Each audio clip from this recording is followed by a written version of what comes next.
We back again with keeping it real, and today we are going to be speaking about social media and its global effects on you. Stay tuned for the conversation. Back to you, We Michaela. keeping it real. We're keeping it real, guys. Today I'm joined by the ever so gorgeous, the ever so beautiful, the ever so influential Nicke guys. We have our own fashion analyst in here. Guys, can we just take a moment? Can we Let's just take a moment? just take a moment, definitely. Ah, Just take a moment. Take a moment. Thank you for joining us, Nikkei. So, what tell us something about that whole situation? Fast fashion. What does it mean, and what does fast fashion really bring to our global consequences? exactly. Okay, so what fast fashion is, um, sorry. Just like sum it up for us, Yeah. basically. Is it Like is it we like know that you are very professional and all, but like just sum it up. We don't know fast fashion, So how would you sum it up for us? Okay, so how I can sum up fast fashion is the rapid yeah, production yeah, Hmm. of clothes, inexpensive clothes, at a rapid rate. at a rapid rate? So So does it like saturize the market? we're talking Shein. Oh, Sheen, We're yes, of course. talking just trendy fashion. I know we all love to be fashionable, That's right. That's right. No, Yeah, and we we. love I mean, I inexpensive try my clothes. best. I mean, I I try. mean, I look at try. him looking dapper and I saying And he's we I all trying try. his I do best. try. No, we're all looking very snazzy today. But yeah, that's basically what fast fashion is. So today I'm just going to talk about the fast fashion, the trends, and just everything The relating to trends, fashion. the trends. So like, Speaking of trends, how trendy are social media trends? So we're gonna hey, clock it in, right? So like yeah, basically like clock that. You know what I mean? That's a trend. It's changed. It's changed the world around us, as we have noticed. You know what I mean? So in from Justin Bieber to Black Lives Matter, we have this vast variety of hashtags that have changed the world. We know it, and exactly. and now today we're just gonna dive into that and find out what really are the impacts of hashtags on our global movements. You know what I mean? Clock And there. and We that's just what clocking we do. And there. that's just what we do. We do it for You fun. You know see, what I mean? guys, one thing I love about Nicholas is the fact that he can literally be the best social media strategist, right? And still look like this. Like, like Yeah, most of them he sit on their knows his phones all thing, day. guys. Like he actually knows his thing. Okay, and then of course I'm the very best, the one and the only, the one and the only. One of one, you know? Most The gorgeous, one of one. most beautiful. Yeah, guys. I go all around the world, and I just focus on our global issues as we know it, our cultural issues, guys. So that's what I do. I am a global strategist. Yeah, I analyze our global world as we know it, right? And I make sure that, not make sure, but I make sure that the world knows what we're doing all around the world. You know what I mean. Yeah, so today we're going to be talking about cultural misunderstandings. I feel like we've all been in the space where we've said something to the wrong person at the wrong time, and then that just took a rapid rate. And the next thing you know, you on social media, you trending. Next thing you know, there's hashtags everywhere saying that, am I next? And that's just that always happens, eh? Like you land up just like saying the wrong thing to someone in a spur, and now you're like a racist and you're famous. Exactly. You Trending on literally. social media, your face is everywhere. You Exactly. know, you can't Reputation even like gone. go out there and like cheat on your wife at the rugby match. Okay, You know what I now mean? you see That this catch social you media there. strategist what is doing. That catch you there as well. You know, you're trying to duck and dive the Yes, cameras. You know what I yes, mean? So everything, it's a very fast moving world we live in, and everything's very how can I say internet savvy, or yes, I don't know definitely. what do you call it? The interconnected like society that's like Hmm. run on like I don't know technology. You know what I mean? We Yeah, really no, we really definitely. like survive on technology here, and that's what we use to thrive, and also what creates these type of scenarios. And these are the conversations we need to have. You know what I mean? Hmm. Yeah, Hmm. these are the conversations that like drive or the driving forces to us knowing what these social media, how it affects us in the long term, you know what I mean, how it affects us globally and ourselves personally, you know what I mean. So when you're talking about, Michaela, when you speak about the whole miscommunication, cultural miscommunication, is that only due to like racism, or like what other facets of cultural this, like miscommunication are Yeah. there, you know what I mean? No, I definitely feel like it's more a thing of what you say, right? And also how the tone of it comes on. Because you guys have to remember that on social media, you're not going to necessarily maybe do a video. Maybe you're going to do a post, right? And then all of a sudden it happens, just so happens that your tone on how you were writing it just like blew up. Or not even blew up, like it just did not sound appropriate in that time. Is this now on an email or something? Yeah, not even in an email, like maybe like you posted something on social media, Oh, and it comes across to the followers, the audience, and then they take like it totally different, oh, and then that's happened. miscommunication happens, and then you were supposed to say something maybe in a different way, Yeah. and it happens, just so happens that they took it wrong, and then next thing you know, you're on social media, you're trending. Yo. Yeah, it's definitely about what you say and how you say it. I Uh-huh. think most topics or certain topics can come off the wrong way to different people. I Mm-hmm. mean, we all grew up differently, we all have differences in opinions. So I think a lot of us, we need to be educated on what we say, on the things we speak about. I think we have a responsibility. While we do all have freedom of speech, I think we have a responsibility towards the public Mm-hmm. of what you say and how you say it. I mean, I completely agree with you, Nikkei. I really think that um, the way you say it and how you say it does matter, but I also feel like equal to that is comprehension. You know what I mean? I feel like a lot of things that are cultural misunderstandings break down to the fact that people don't speak the same language. Oh and yes. and if I tell someone from where I come from, let's say Lansdowne, I tell them goeiemôre, hoe gaan het? Mm. And then I go to another place in maybe like Joburg or something, and I go to a black guy there or a colored guy there, and I tell them goeiemôre, hoe gaan het? Or even someone might look at me like that's like a boerentaal, you know what I mean? Yeah, yeah. Someone might tell me like, oh, and it's all down. I think it comes down to the language people speak and how they interpret it more to which enhances the miscommunication. You know what I Mm-hmm. mean? I feel like Mm-hmm. the different languages and the different people need to come down to earth and just like meet each other on a nice basis,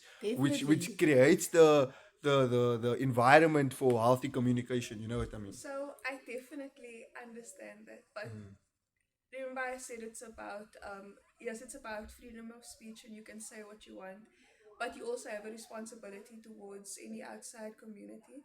So I feel like any place that you do go, any person that you do interact with on a daily basis, someone that you know that you will be connecting with, there's a 50%, 80%, Yeah, whatever chance. you're gonna speak to this person. Yeah, you need to, or a person of a certain culture or whatever, you need to educate yourself. So if you're going to Joburg, Mm, so you need to educate yourself on their culture and the way they speak. yeah. And so that's how I feel about the situation. So if I'm going to a different country, for example, I need to educate myself in, you know, In their culture, and so that you Yeah. even don't come across as disrespectful to them, even if you're obviously. going to Lansdowne or whatever, there's a certain way you conduct yourself, there's a Yeah, certain way you yeah. speak. So You don't go around Lansdowne making fun of Muslim people. You know what I mean? It might exactly. hit someone the wrong spot. You know what I mean? Might Yeah. rub someone the wrong way, and I feel like that's the cultural misunderstandings that we have today.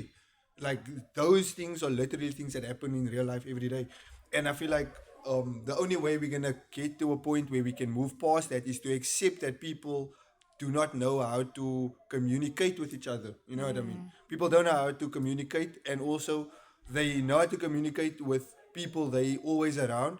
But Yeah. when they are exposed to new people, the comprehension gets distorted. You know what I mean? It's almost like Yeah. a sound that just you can't hear properly, and it sounds like you said something else. Now I think you said this. Now is it a cultural misunderstanding? And it's Yeah. Yeah. just miscommunication that's brought into through cultural like like diversity, you know what I mean? Mm-hmm. And it's something that we should celebrate. I feel like we should celebrate our diversity, and Yeah. instead of, you know, No, definitely. fighting against each other.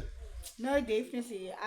Speaking of cultural misunderstandings, has any of you anyone of you wanna share a story of you personally or online experiencing a cultural misunderstanding where maybe you posted something or you said something to someone personally and they took it wrong and they might have thought that you were being racist by saying that I mean, or culturally there biased. was a situation, and I'm gonna tell you something, Michaela, and for all the listeners out there.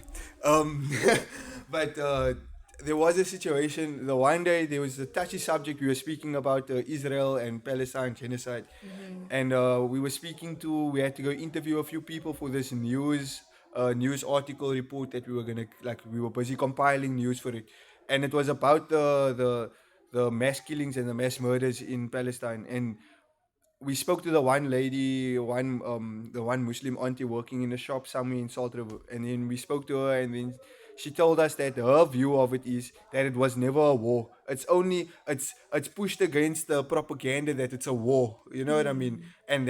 And that she stands as a Muslim woman. She stands with the Free Palestine because she believes in equality, Yeah. democracy, and she's saying, like, that it was never a war. Everybody else is trying to, America's trying to make it seem like it's a war between Israel and Palestine, whereas Israel's just bombing the what is those things in the sky?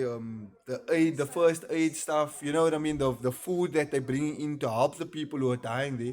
They're blowing up those things. So they clearly don't really want anybody to survive there. You know what I mean? Mm. And it's not like they're retaliating. So it can't really be a war. And this was what she was using to justify her situation and justify why she believes that they should free Palestine. Which is okay, she's entitled to her own opinion and stuff. Mm-hmm. But the point I'm trying to make is, let me just land my plane, you know what I mean? Yeah. Yeah. The point I'm trying to make is that the cultural misunderstanding came between me and my friend when I was busy explaining this exact story, and I was trying to tell him that this lady was saying it's not a war, and he took it almost as if I was saying he supports Israel. Okay. You know what I mean? Just because I was trying to correct him in that one small thing, and it Yeah. almost created a divide because he's also colored, and I'm as well. I'm also colored, but we weren't seeing eye to eye in that moment. Mm-hmm. And at that moment, because of my heritage in Muslim culture and his heritage in, like, South African culture, Yes. we almost saw different views to this one situation and scenario. Yeah, Mm. and that was one of my, like, I would say, a turning point for a cultural misunderstanding. Yeah. Now, do you think, Nikkei, hearing that, because now one thing that I took away from that was how we can all be colored people racially, but culturally we have different beliefs. Muslim, they have their belief system. Yeah. People from, say, from a demographic of, say, the Northern Cape, they believe in certain things. Christians, they believe in certain things. It all comes down to your demographic, your culture. You can be colored, yes, but there's so much more depth of being a colored. Mm. So now my question to you is, do you think then that it is that, how can I say, that it is that you can be the same race, but you can believe in different things culturally? No, I definitely do think that because I I was also speaking to another woman with an interview as well. She was a Muslim woman. She was from Buka, Mm-hmm. and she was a colored woman, and she had a very different opinion for all of this. So she basically said that she doesn't agree with Israel and she doesn't agree with Palestine. Being a Muslim woman, she doesn't agree with either one of that. She just wants the war to end. Whereas if you ask me personally, I do think that you can't. But it's a genocide. It's not a war. It's definitely a genocide. But here you get this woman that is from the culture, from the religion, and she just doesn't support either one of them. She Mm-hmm. would just like the war to end. Whereas Yeah. my opinion is there is no war. There's just mass killings. Yeah. So yeah, That I do think. that is like one of the things where I say like either fake news or misinformation, which is also very big in social media, in that social media space. And I feel like with that comes also a lot of propaganda, Yeah. a Yeah. lot of like that miscommunication almost, but now on a mass scale that is just like, how can I say, like indoctrinating people Mm. into believing a certain way of thinking and not questioning it and having like a critical analysis of what actually is going down, you know what I mean? Yeah. And I feel like that's why we have conversations like these, open discussions, so that we can break down uh, these type of topics, not to break down the Israel topic or something, you know what I mean, but to break down miscommunication, break down false news, break down social media, break down fast fashion, and these are the things that I feel like grow in the society, and we can, it can't want to get overbearing, man, you know what I Yes. mean. Yes. A little is enough.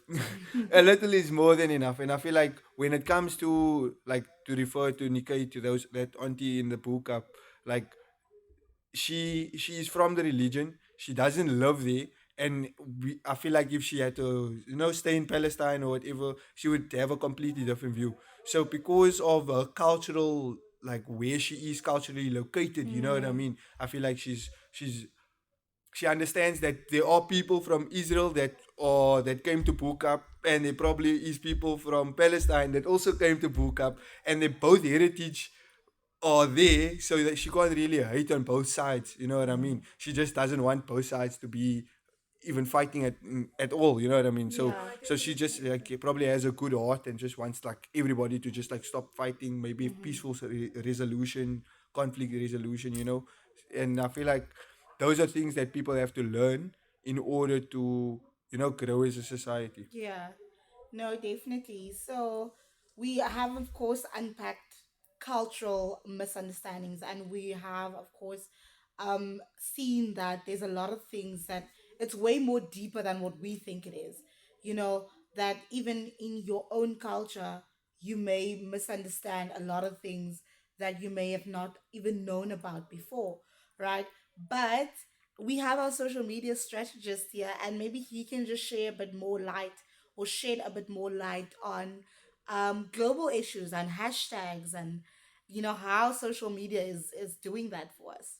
So basically, what I was thinking is that um, if you want me to shed some light on the social media hashtag situation, I think the biggest one in South Africa at the moment would be um, well, there is a nice one. It's maybe not the biggest or the smallest or whatever, but it is, what is it?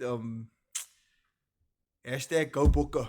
Right? Okay, okay. Hashtag go booker, no? Something positive. Yeah, hashtag go Bokkers. So basically, we have the Springboks here in South Africa. They play rugby. Maybe you heard of them, like five-time world champion. I don't know what, but so they have this thing on Twitter, Instagram, Facebook, where people take pictures of their green attire, their Springbok clothes, and their jerseys and their socks, and they paint their face green, and they put a Springbok on their head, and they just like, Yeah. you know what I mean? And that's the type of feeling and the type of movement that hashtags can bring across social media that affects us physically in the real world. You know what I mean? Yeah. And those are the type of movements that I feel like we started just out of being happy for our country. You know Mm. what I mean? Just out of being I like, mean, Booker Friday started through that. you know what I mean? Now we have Book Friday. I mean, give me a beer in a Book Friday. You Like know? I feel like I just want one just because you hashtag me. It's like you know what I mean? So I feel like those are the things that we can use, and what hashtags have brought so us, like given us, that we can use to make an impact in today's life. And I feel like Book Friday and those things are still like a small version of what hashtags can actually do, because we got that Greta Thunberg lady. I Mm-hmm. know she's like maybe not even 18 yet. She's still a small, She's like, 22. she's my age. Yo, look at that. And What is that? I don't know that. so Greta Thunberg, actually, she's an activist for environmental health and safety what is it, like oceanic biodiversity. So she basically wants to save the turtles, um like no more waste and plastic in the oceans. She fights for that cause, and it's a good cause, because I want my children to see turtles. I don't exactly want them to be extinct one day, you know what I mean? Yeah. So she's fighting for a good cause, and I think she started a hashtag called I can't get to the name of it now. But anyway, hashtag Greta Thunberg. She started something using a hashtag, and she made it a movement to the point where the United States government allowed her to speak on an environmental forum against the government, so that she can actually have the US government to back her funding, to give her funding, so to back her projects, to enhance the environmental change, you know what I mean, and Yeah. protect these people. So it's like it's almost as if when we had apartheid here, if we just had to start a hashtag, there would have Yeah, been no no. apartheid, you know what I mean? That is the power of hashtags, and that's exactly what I'm here to allow you guys to figure out. So if you ever want to GoFundMe or hashtag Tyler matric ball, you know what I mean? You might just have Tyler take you to the matric ball, and you might just get like free Through a funding. hashtag, bro. You know what I mean? So you might just get free funding from the rest of the world to help you get studies one day, just because you put up a hashtag GoFundMe. You know what I mean? So these are like the powers that we don't really recognize, but that is in our reach, that we have to our advantage, that we don't necessarily know how to manipulate and use properly. Yeah. Yeah. And that's why I'm here to help you guys use it. So you know what I mean? Just like get engagement. The whole situation is engagement. Okay. Thank you so much for that, guys. But now the best topic of them all, Yeah. Yeah. fashion. You can see we all dress Yeah. very gorgeously here in our different tones of greys and whites. Wow. Wow. What about Yeah. fast fashion, okay? What about Okay, fast fashion? so I do have a few questions for you guys. So, as young individuals, I see we all looking very, very gorgeous today. So, in these times of social media and influence and trends, I do want to know, how do you navigate fashion? How do you navigate the overconsumption, the purchasing of so many, so many things? I know Shein is a big thing for us young people. We all like to be with the trending times. So, Yeah. how do Yeah. you navigate that as a young individual? Wanna go first? I think I spoke. I think you go Oh, first. okay, I think okay. I think you can go first I for this feel one. like I feel like with Sheen, because Sheen is so cheap, or not cheap, it's very affordable. And one thing that we have, not a lot of people have moved towards that yet, but a lot of people are still stuck in the quantity over quality, right? And what that then means is that there's now more factory workers, there's more laborers out there working to make more of what we have on today. You understand? So I do get that, like, it's all good, it's affordable, it's, but then we always have to just think about, like, what goes in with doing that. Mm, You know what I mean? Like, what, who did that? How was it made? What yeah. fabric was used? You know, who was the laborers doing that? You know what I mean? So I feel like, yeah, I feel like at some point we just need to just know where to draw the line with mass producing Mm, these clothing, because now the more clothing is produced, the more people, the less people, and the more hours were used to make these clothing. I don't know if you get where I'm coming from. Like, there was, say, 10, a group of 10 factory workers, right, having to make 300 or 400 of one item per day or per hour. That's And then, insane. you That's insane. understand? Yeah, like that's and insane. then soon a new trend starts, and a new trend, and a new trend, and New clothing that has to be new made. clothing, and we contribute to pollution. So that's kind of like also where I'm getting at. So how do you navigate that as a young person? I know we're all influenced by social media and by the social media influences and the fashion trends. So how do you go about that?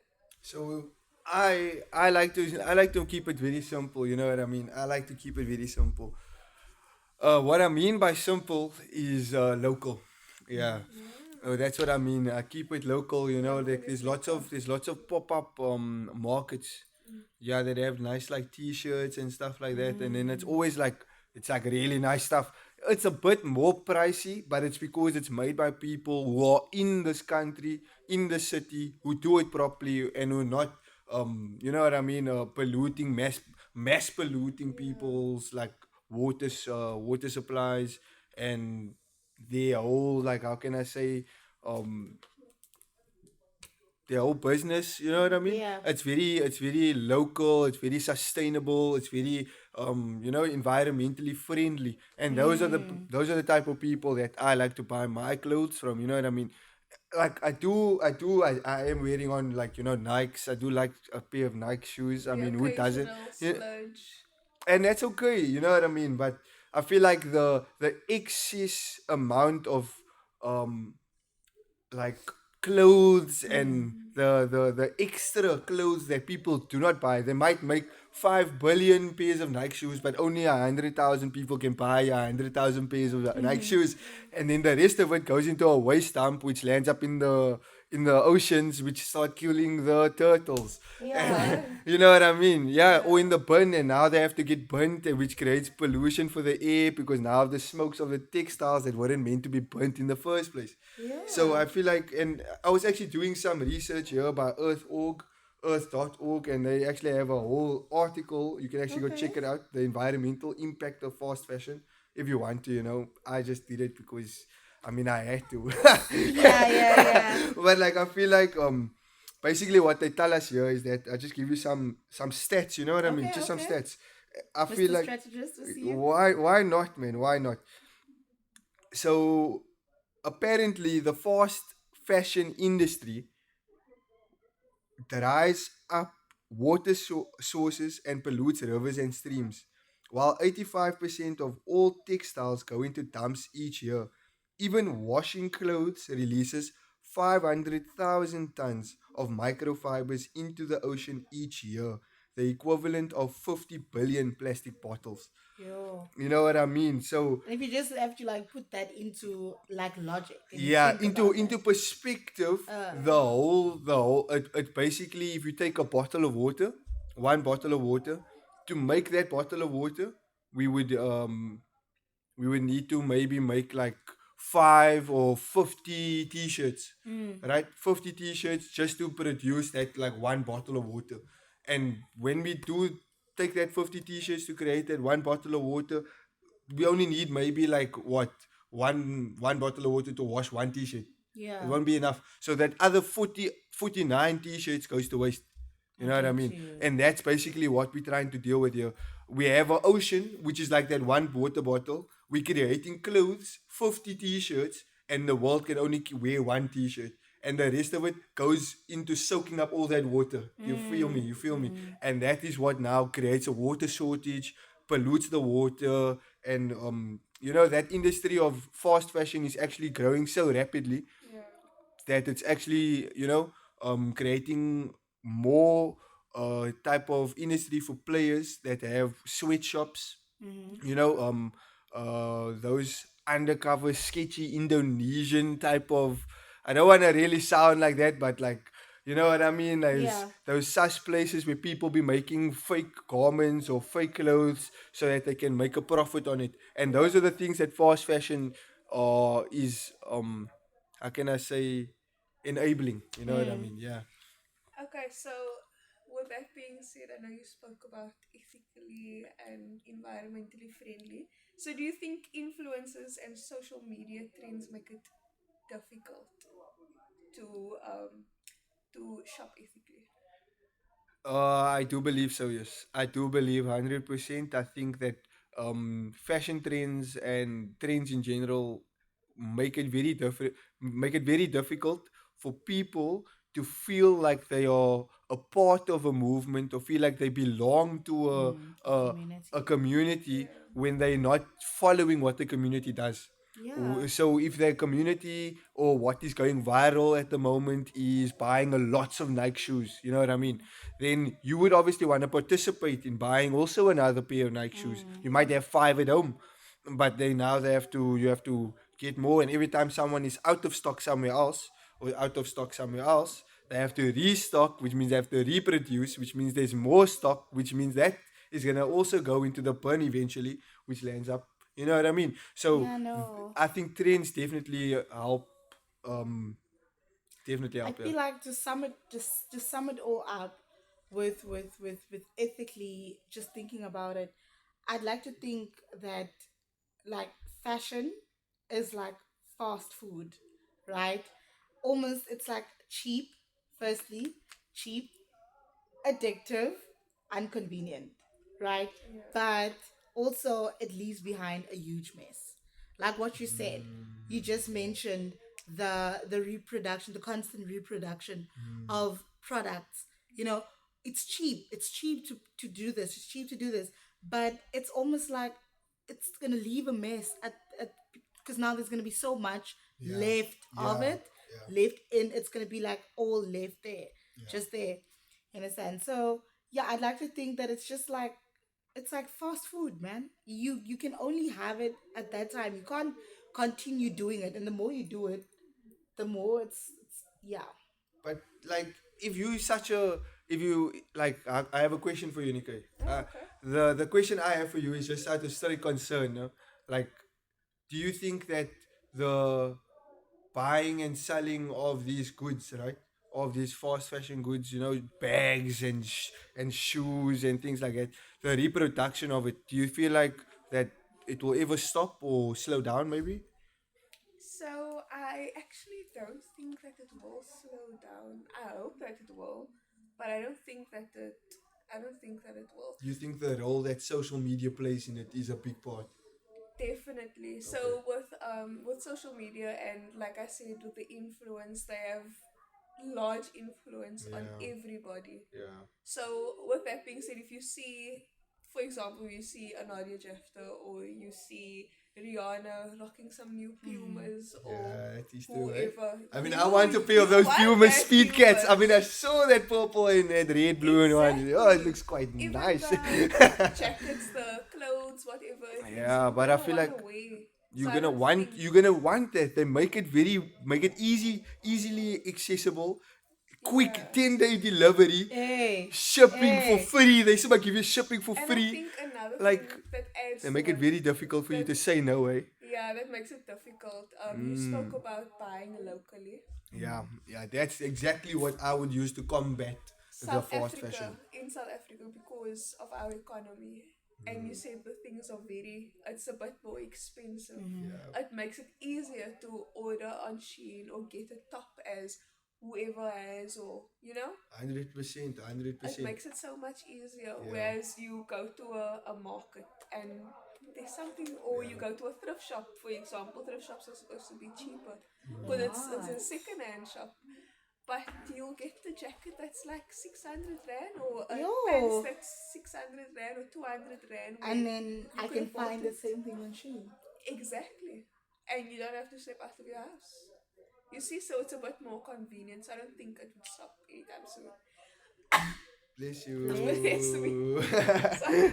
Bless you. I So had like a epiphany now, actually. okay. Like, I feel like when you're talking about sustainable clothes, you know what I mean? Sustainable clothes and like, bless you again, Nico. Thank you so much. The whole situation about sustainable clothes and why you pay more at these markets that produce their own clothes is because that they're not taking shortcuts.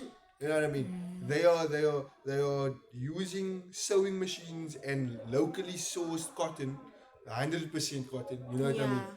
From the farms and sheep that they find here in Kasteeldorp. You know what I mean? Yeah. They find them here in our own home country, and it's not shipped. It's not delivered. The guy's store is in the market, and the only reason why it's that expensive I'm so sorry. is because you have to pay that much attention Yeah. to where's it coming from, who's gonna get all the benefit, and what is the catch. You know what I mean?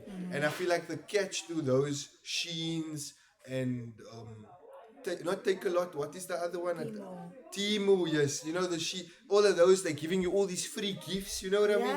They give you Yeah. free gifts. Get this, get that for free, and you always wonder what's the catch.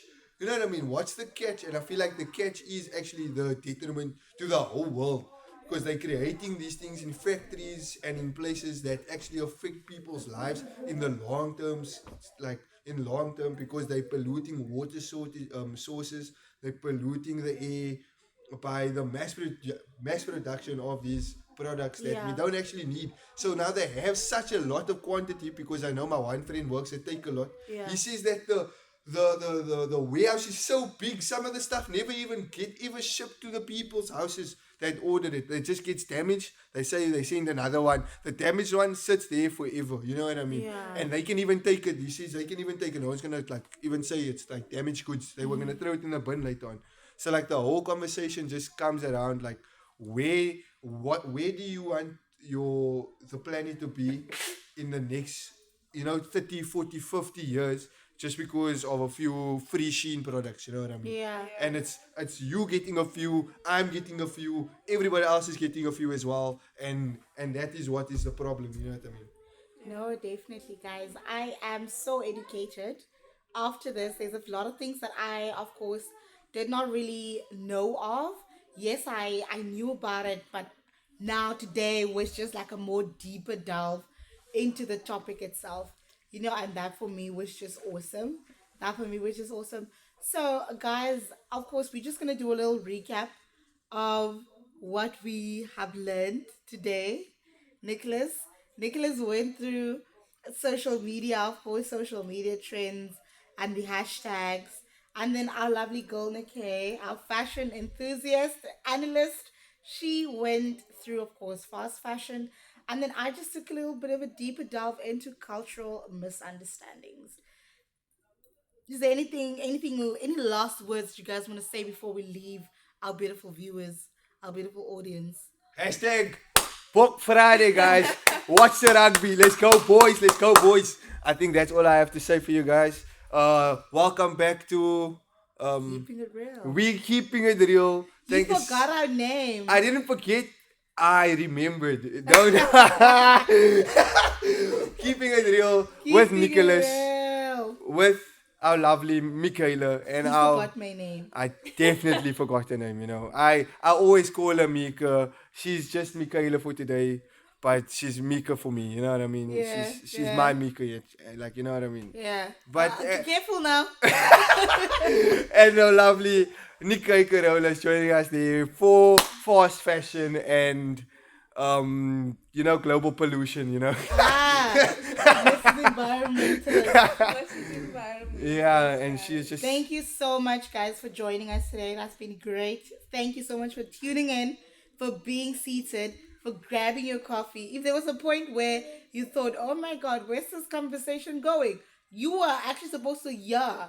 That's the problem. That's the problem. But anyway, thank you so much, guys. Bye. No way.